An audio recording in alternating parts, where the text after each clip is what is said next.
je viens vous parler d'une expérience vécue le mois dernier, pour avoir votre avis, et savoir si d'autres en auraient vécu une similaire.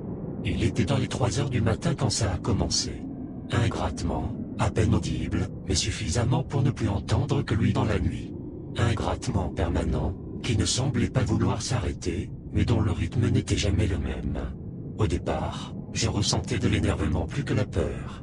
Je suis quelqu'un de nerveux, le moindre son répétitif comme l'éternelle goutte d'eau dans l'évier, et j'en fais une fixation.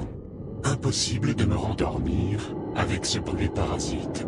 Je me suis donc levé en soupirant, et allumé ma lampe de chevet, et fait un effort considérable pour me remettre les idées en place à cette heure avancée de la nuit. Cherchant la source du grattement, je me suis rendu sur le palier de la porte de ma chambre, et étendu l'oreille. Cela m'a permis de conclure que le son venait bel et bien de la pièce dans laquelle je me trouvais. Après un nouveau soupir, j'ai poursuivi mon investigation, et me suis couché contre le plancher, y collant l'oreille dans l'espoir de déterminer si le grattement pouvait provenir d'en dessous. Celui-ci a cessé presque immédiatement. Haussant les épaules, je m'apprêtais à relever la tête, lorsque cet horrible son est revenu juste au niveau de ma nuque, plus fort que jamais. D'un bond, je me suis redressé, les jambes en coton et le cœur battant à 1000 à l'heure. Le grattement cessa presque aussitôt. Dans ma tête, ça fusait. C'était quoi, à l'instant? Comment ça a pu savoir l'endroit précis où je me trouvais? Sans même me voir? Et, tout aussi étrange, j'étais dans un vieil immeuble, il n'y avait donc que ce vieux plancher qui me séparait de la voisine du dessous.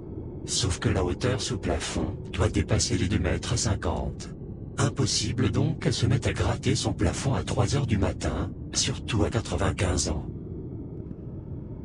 Au bout de 5 minutes de réflexion, à m'en faire cramer les neurones, j'ai poussé un énième soupir, et me suis recouché.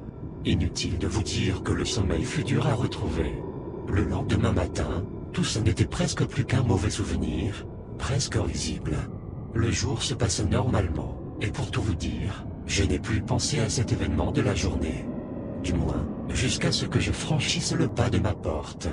À ce moment-là, je me souviens qu'une désagréable sensation s'est emparée de moi. D'autant plus désagréable qu'il n'y avait a priori aucune raison valable. Tétanisé, je restais dans mon hall, droit comme un i, respirant le plus lentement possible, dans la crainte de je ne sais quoi. Il m'a fallu au moins 5 minutes pour déterminer ce qui n'allait pas. L'appartement était silencieux, beaucoup trop silencieux. C'était comme si je portais des boules qui... Si bien que les seules choses que j'arrivais à entendre, c'était ma respiration haletante et mon cœur qui tapait de plus en plus vite dans ma poitrine. Rien d'autre. C'était une sensation horrible, oppressante et malsaine. Et pour un appartement sans double vitrage situé en plein centre-ville, ce silence n'avait rien de normal. Reprenant mes esprits, j'ai franchi le seuil et me suis retrouvé dans le couloir. J'ai fixé la porte un instant et sorti ma clé avant de la fermer méticuleusement. Ma respiration était rauque, mes mains moites et mes yeux remplis de larmes. Après quelques minutes à contempler le bâton clos, j'ai réalisé que ce que je venais de faire était complètement idiot et insensé. Avec un petit rire gêné pour moi-même, j'ai à nouveau inséré la clé dans la serrure et poussé la porte. Alors que celle-ci s'ouvrait, un poids s'est enlevé de mes épaules. L'appartement était à nouveau baigné de ses bruits habituels, le tic-tac de l'horloge, le vrombissement du frigo, l'agitation de la ville à travers mes fenêtres. Tout était normal. Cependant, si cela avait pu me rassurer un tant soit peu, je n'étais pas tranquille pour autant. J'ai avancé lentement en direction du salon, comme si au moindre pas de travers, ça pouvait recommencer. Mais rien ne se passa jusqu'au moment de me coucher. Il était 23h15, et je venais d'enchaîner des épisodes d'une série à la con tout en vidant 3-4 bières pour me détendre. Estimant que c'était assez pour ce soir, j'ai rejoint mon lit et me suis couché, tentant de trouver le sommeil en gardant les récents événements le plus loin possible de mon esprit. Et, comme on pouvait s'y attendre, le grattement a repris quelques heures plus tard. Je me suis levé immédiatement, et allumé la lumière dans la foulée. La peur avait laissé place à la colère. Il paraît que la nuit porte conseil, et effectivement, le début de celle-ci m'avait permis de me convaincre que le silence bizarre de la journée était sûrement un malaise dû à la fatigue, et que ces grattements avaient une explication des plus rationnelles. Mais visiblement, J'allais devoir remettre cela en question une nouvelle fois. À nouveau, je me suis aplati sur le sol en collant mon oreille contre le plancher. Comme lors de la nuit précédente, le son s'est aussitôt arrêté.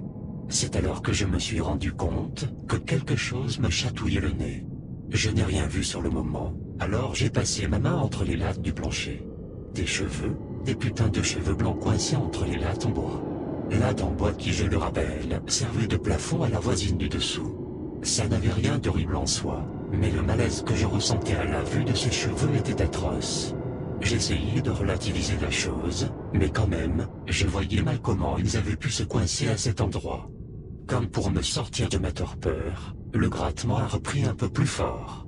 J'avais envie de gueuler, mais si la vieille dame n'avait rien à voir avec ça, si c'était des bêtes, ou je sais pas quoi, après tout, je n'avais jamais le moindre problème avec elle, mieux valait régler ça en journée. Mais bien décidé à en trouver la source de mon côté avant une quelconque discussion, j'ai à nouveau plaqué l'oreille au sol. Cette fois, le grattement n'a pas cessé. Je pouvais l'entendre plus clairement que jamais. J'ai fermé les yeux, bloqué ma respiration, et me suis concentré au maximum. Le bruit était régulier, fort, comme si quelqu'un essayait de creuser le bois avec ses ongles. Cette image m'a donné un frisson, rien que d'imaginer le bois sous mes ongles. Bon. Au vu de la force du grattement, des ongles normaux n'auraient pas pu tenir. De toute façon, j'ai chassé cette image tant bien que mal, et me suis à nouveau concentré sur le son. J'entendais autre chose, comme un petit râle plaintif mais très léger. L'inquiétude prenait petit à petit le pas sur la peur. On ne savait jamais s'il était en train d'arriver quelque chose à la voisine. Si c'était le cas et que je restais sans réagir, je m'en voudrais toute ma vie. Alors, je l'ai appelé doucement, toujours collé contre le parquet. Le grattement a cessé presque aussitôt. Elle m'avait donc entendu. « Vous allez bien ?» Pas de réponse. Si quelqu'un me voyait, je passerais sûrement pour un fou. Il s'agissait sûrement d'une bête, un rat ou je ne sais quoi. Le grattement a alors repris de plus belle, accompagné d'un souffle rauque qui se faisait entendre par intermittence.